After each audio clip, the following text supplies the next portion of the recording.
오늘 주신 말씀을 통해서 저와 여러분들에게 희망과 용기가 되어지기를 간절히 바랍니다. 기드온이라는 사람을 우리에게 소개해 줍니다. 오늘 본문에 소개되어져 있는 기드온 어떤 사람인가 할 때에 한편에서 생각하면 누구라도 참 나와 비슷한 사람이다, 나와 똑같은 사람이다, 그런 생각을 하게 되어집니다. 기드온이 스스로 자기 모습을 노출해 주고 있고 내가 어떤 사람인지를 스스로 밝혀주고 있습니다. 이스라엘의 사실은 12지파 가운데서 12지파이지만은 이렇게 자세히 또 보면 그 중에서도 좀 약한 지파들이 있고 좀 상대적으로 강한 지파도 있는데, 이 기드온이 속해 있던 므낫세 지파는 상대적으로 좀 왜소한 약한 지파입니다. 그런데 기드온 스스로가 소개하기를 나는 강한 지파의 그런 후손도 아니고 아주 작은 므낫세 지파인데, 근데 그 므낫세 지파 가운데서도 가문 중에 여러 가문들이 있는데 작은 가문이라는 건 별 볼 일 없는 가문이라는 겁니다. 그런 가문 가운데 한 가정에서 태어났는데 우리 집에서도 나는 가장 작은 자라는 겁니다. 가장 작은 자라는 의미가 물론 막내라는 의미도 있겠고 어쨌든 가장 집에서 약한 힘이 없는 그런 자라, 그렇게 자신을 소개하고 있습니다. 어쨌든 기드온은 이렇게 자기 소개를 보면 좀 별 볼 일 없는 그런 사람이다, 내세울 것 없는 그런 사람이다, 요즘으로 표현하면 스펙이 제대로 갖춰져 있지 않는, 남한테 내어놓을 만한 스펙이 없는, 배경이 없는 그런 사람이다 하는 것을 기드온이다 그렇게 밝혀주고 있고, 실제 또 기드온이 하고 있는 일을 살짝 보여주고 있는데 그것만 보더라도 야, 정말로 별 볼 일 없는 소시민이다, 정말로 두려움에 사로잡혀 있는 그런 인물이다 하는 것도 본문 속에서 보여주고 있죠. 지금 현재 이 미디안이라고 하는 큰 나라가 이웃에서 계속 침략을 합니다. 그래서 농사를 지으면 농사철이 되면 타작할 때가 되면 이렇게 와서 그냥 추수한 것을 빼앗아가고 노략질해가는 그런 일들이 비일비재하게 일어나는 그런 때인데, 기드온도 이제 밀타작을 해야 되는데 얼마나 두려웠던지 마당에서 타작을 하지도 못합니다. 그리고 오늘 본문에 보니까 두려워서 혹시 마당에서 타작하다가 미디안 사람들이 들키면 다 곡식도 빼앗기고 또 실컷 두드려 맞고 또 생명과 위협이 있을까 싶어가지고 어디에서 숨어서 타작을 했다는 겁니다. 어디에? 포도즙을 짜는 그 포도즙 틀, 크지 않으면 조그마한 그런 틀일 터인데 거기 들어가서 밀타작을 두드리고 앉아 있는 겁니다. 그 모습을 생각해 보면 얼마나 두려움에 떨고 있는 그런 기드온의 모습인가 하는 것을 단적으로 보여주고 있는 것이죠. 자, 이런 사람이 기드온입니다. 그런데 이런 기드온을 향해서 하나님께서 그에게 뭐라고 오늘 부릅니까? 큰 용사여, 그렇게 부르고 있는 겁니다. 너무나 비겁하고 배경이 없고 작고 왜소하고 두려움에 부들부들 떨고 있는 그런 사람인데 하나님이 그를 향해서 큰 용사여라고 부르고 있는 겁니다. 어떤 용사냐? 너가 이 나라를 저 미디안의 손에서 건져낼 큰 용사라는 겁니다. 오늘 이 밤에 저는 하나님께서 우리에게 불러주실 이름인 줄로 믿습니다. 하나님께서 우리에게, 나에게 큰 용사여라고 부르시는 그 소리를 들을 수 있는 저와 여러분들 되기를 바랍니다. 기드온과 저와 여러분들의 모습이 비슷한 점이 많지 않습니까? 별로 스펙이 없습니다. 내어놓을 만한 것이 없는 그런 자들 아닙니까? 두려움에 늘 사로잡혀 있는 자들 아닙니까? 그저 미래나 걱정하고 변하는 세상에 적응하기 어려워서 두려움에 떨고 있는, 어떻게 살아갈까 막막해서 그저 안절부절 못하고 있는 그런 모습이 저와 여러분들 연약한 모습이라고 하면, 이 미디안이 두려워서 밀타작을 제대로 하지 못하고 포도주 틀에 숨어서 그 밀 이삭을 두드리고 있는 기드온의 모습과 우리의 모습이 전혀 다르지 않지 않느냐는 것이죠.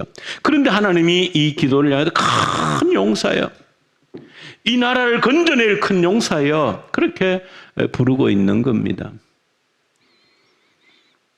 오늘 이 밤에도 이 현장에 큰 용사들이 여러 명 앉아 있는 것 같습니다.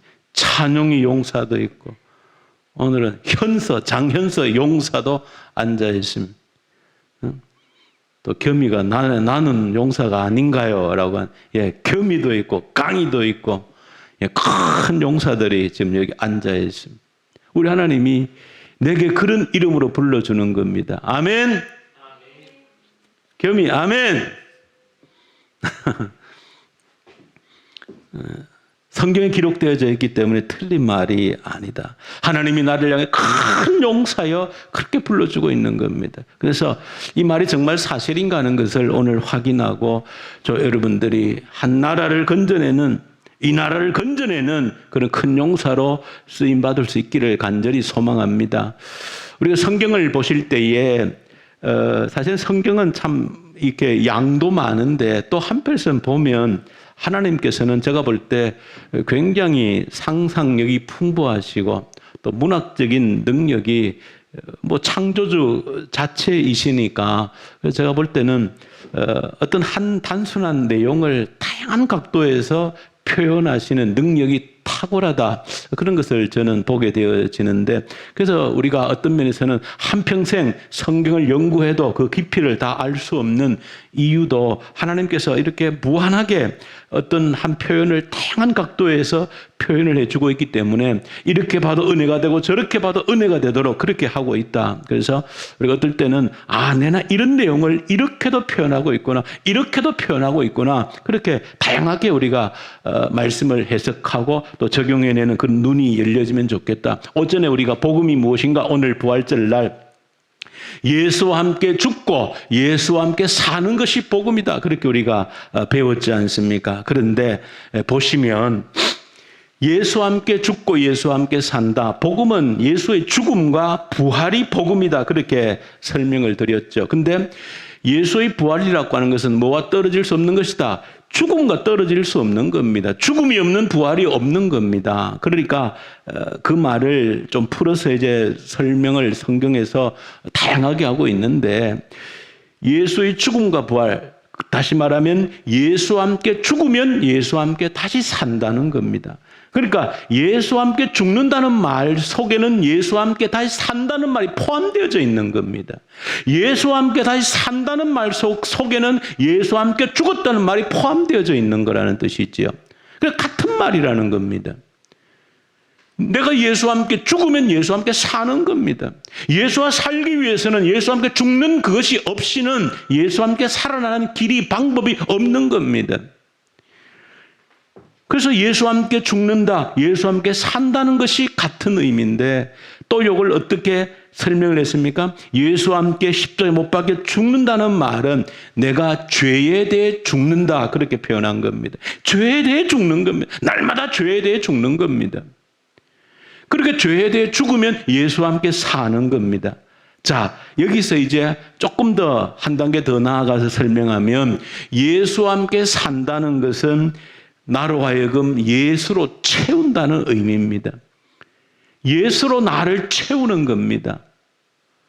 그래서 오늘 오전에 묵상했던 갈라디아 2장 20절 말씀 그대로입니다.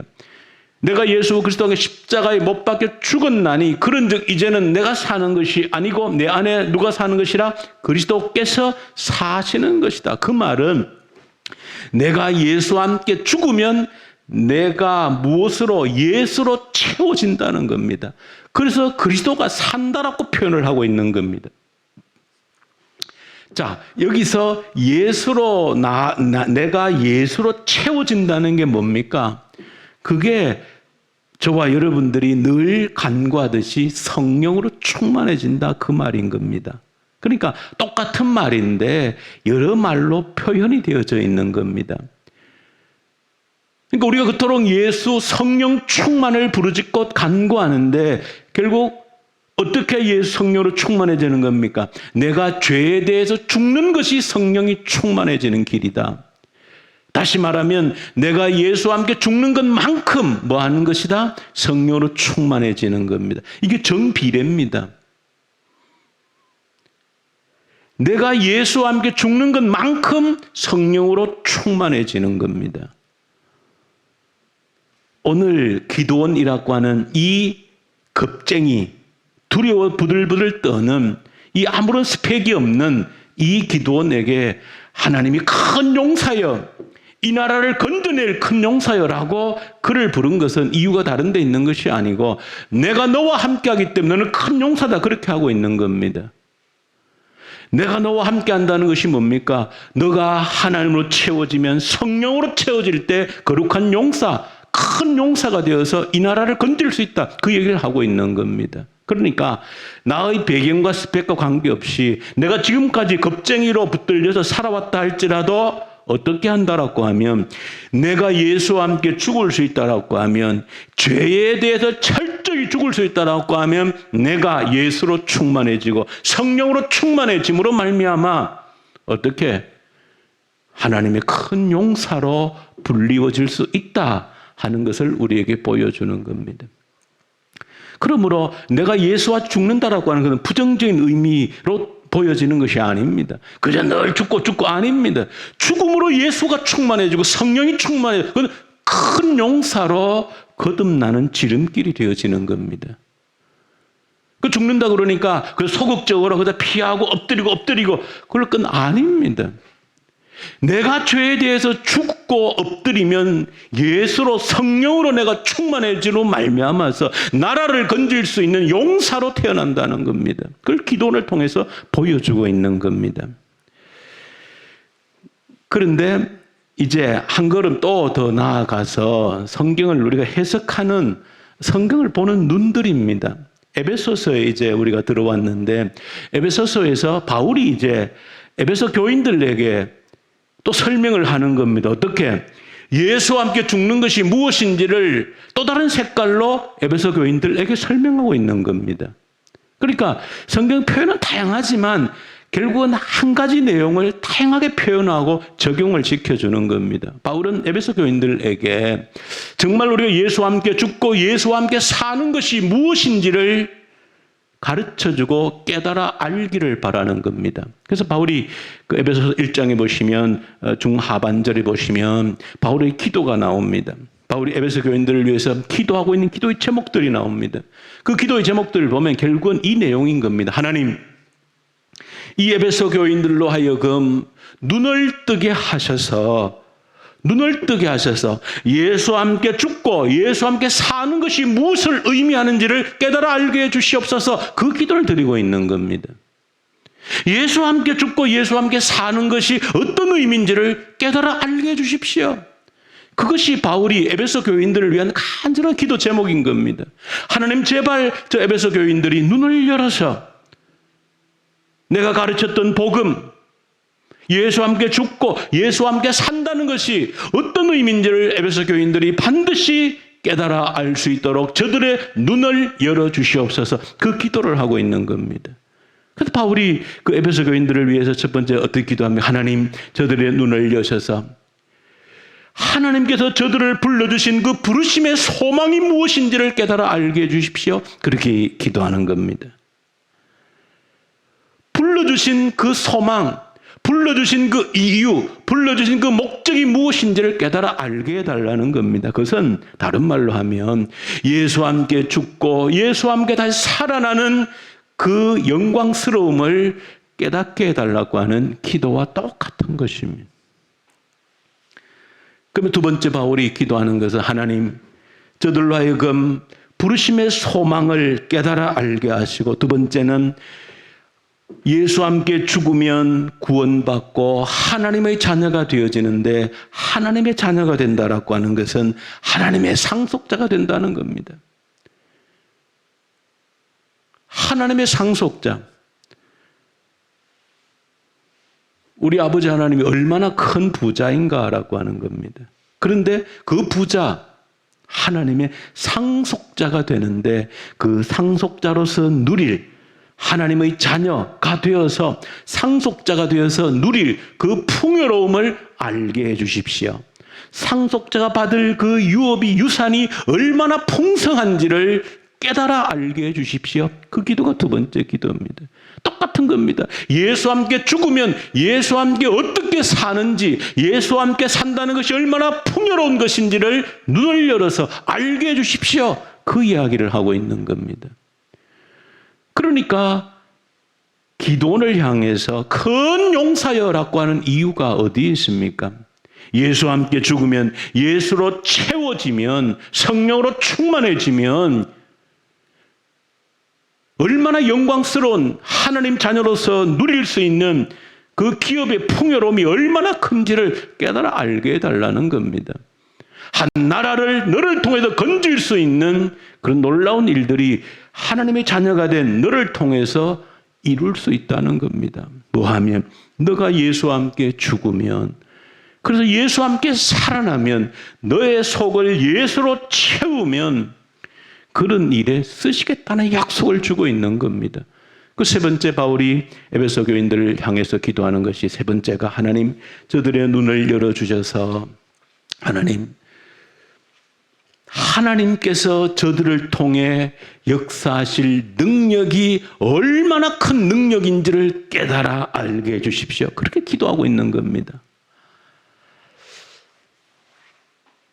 하나님, 에베소 교인들의 눈을 열어주셔가지고 하나님께서 저들을 통해서 역사하실 하나님의 능력이 얼마나 큰 능력인지를 깨달아 알게 해 주십시오. 그러면서 그 능력이 어떤 능력이냐, 하나님이 우리를 통해서 역사하실 그 능력은 예수를 죽은 자 가운데서 살리신 능력으로 우리를 통해 그 능력으로 역사하시겠다는 겁니다. 그것을 깨달아 알게 해 주십시오라고 바울이 하나님께 기도를 하고 있는 겁니다. 이것은 저는 바울의 이런 기도의 내용을 보면 다른 데 있지 않다, 똑같은 겁니다. 예수와 함께 죽고 예수와 함께 살아나는 이 영광스러움이 얼마나 놀라운 것인지를 저들의 눈을 열어서 알게 해달라는 겁니다. 그러므로 저와 여러분들이 이 부활의 영광을 생각할 때, 부활의 생명의 놀라운 풍요로움을 묵상할 때, 내가 죽음으로, 왜? 죽는 것이 없는 부활의 영광은 없기 때문에 내가 예수와 함께 죽는다는 것, 내가 매일매일 죄에 대해서 죽는다는 것, 이것이 그저 소극적으로 죽는다는 것으로 끝나는 것이 아니라는 겁니다. 내가 죽는 것만큼, 죄에 대해서 철저히 나를 죽이는 것만큼 예수로 충만해지고 성령으로 충만해져서 별 볼 일 없는 나를, 아무런 스펙이 없는 나를 큰 용사로 쓰시겠다는 약속이 그 속에 담겨져 있는 겁니다. 이 밤에 하나님께서 저와 여러분들을 그렇게 불러주실 줄로 믿습니다. 큰 용사요. 이것이 저와 여러분들이 이 저녁에도 주님 앞에 엎드리는 이유 아니겠습니까? 하나님이 어떤 다른 자격을 요구하신다라고 하면, 너가 큰 용사 되고 싶으냐? 너가 이 나라를 건져내고 싶으냐? 이러한 스펙을 준비해와. 너가 이 나라를 건질 정도로 큰 위대한 인물로 쓰임받고 싶으면 이런 스펙을 가져와, 준비해와. 이렇게 아마 저 여러분들에게 요구하셨다라고 하면, 저 여러분들은 아마 대부분 거의 모두가 좌절 그 자체 아니겠습니까? 이미 내가 이 나이에 이런 형편 이렇게 살아왔는데, 이 나라를 건져내기 위해서 큰 용사로 쓰임받기 위해서 그런 스펙을 도대체 어떻게 만들어낸단 말입니까? 불가능한 것이죠. 모두가 좌절할 수밖에 없는데, 저 여러분들이 이 저녁에도 용기를 가지고, 희망을 가지고, 소망을 가지고 주님 앞에 엎드릴 수 있는 것은, 내가 큰 용사로, 나도 얼마든지 큰 용사로 부름받아서 쓰임받을 수 있는 기회가 충분히 내게도 있음을 알기 때문에 이 저녁에 하나님 앞에 엎드릴 수 있는 것 아닙니까? 왜? 내가 다른 건 못해도, 다른 스펙은 준비하지 못해도, 내가 작정하면, 결단하면 이 순간부터 죄에 대해서 죽을 수는 있거든요. 다른 건 못해도, 다른 스펙은 준비하지 못해도 죄에 대해서 철저하게 죽을 수 있는 그 결단은 할 수 있다는 겁니다. 예수와 함께 매 순간 죽는, 죄에 대해서는 철저히 죽는, 그것은 내가 할 수 있다. 그러면 예수로 채워진다는 겁니다. 성령으로 충만해질 수 있다는 겁니다. 그럴 때 큰 용사로 부름받을 수 있다는 그 소망이 내게 있다 생각할 때 아무도 알아주지 않아도 주님 앞에 엎드릴 수 있는 용기가 생기는 것 아닙니까? 사람이 몰라줘도 관계없지 않습니까? 하나님이 나를 아시고 내가 얼마나 죄와 처절하게 싸우는지를 하나님이 아시고 내가 죄와 싸우는 것만큼 내가 죄에 대해서 날마다 죽는 것만큼 성령으로 나를 채우실 그 하나님을 믿기 때문에 큰 용사여 하며 불러주실 그 하나님을 기대하지 않습니까? 그러니 엎드릴 수 있고 아무도 없는 곳에서도 아무도 알아주지 않는 곳에서도 주님 앞에 엎드릴 수 있는 겁니다. 오늘 이 기도원을 불러주신 우리 하나님 앞에 나를 불러주실 하나님, 그런 하나님을 기대하면서 또 이번 한 주간도 승리하십시다. 죄에 대해서 죽읍시다. 죄에 대해서 죽기까지 한번 싸워서 예수로 충만케 할 수 있는 저와 여러분들 될 수 있기를 간절히 소망합니다. 우리 아버지 하나님 감사합니다. 우리가 그야말로 내어놓을 것이 아무것도 없는 초라하기 이를 데 없는 참 인생들, 연약한 불쌍한 인생들입니다. 어디 하나 소망을 걸 데 없는 연약한 인생임을 주님 앞에 고백합니다. 그러나 말씀을 붙들고 설 때 이 용기를 주시니 감사합니다. 다른 것 어떤 것도 보지 아니하시고 죄에 대해서 죽기로 결단하면 예수로 충만케 하고 성령으로 충만케 하셔서 거룩한 용사로 쓰시겠다는 이 약속을 부여잡고 살아가기 원합니다. 도와주시옵소서. 결단합니다. 도와주옵소서. 우리 주 예수님 이름으로 기도 올려드립니다. 아멘.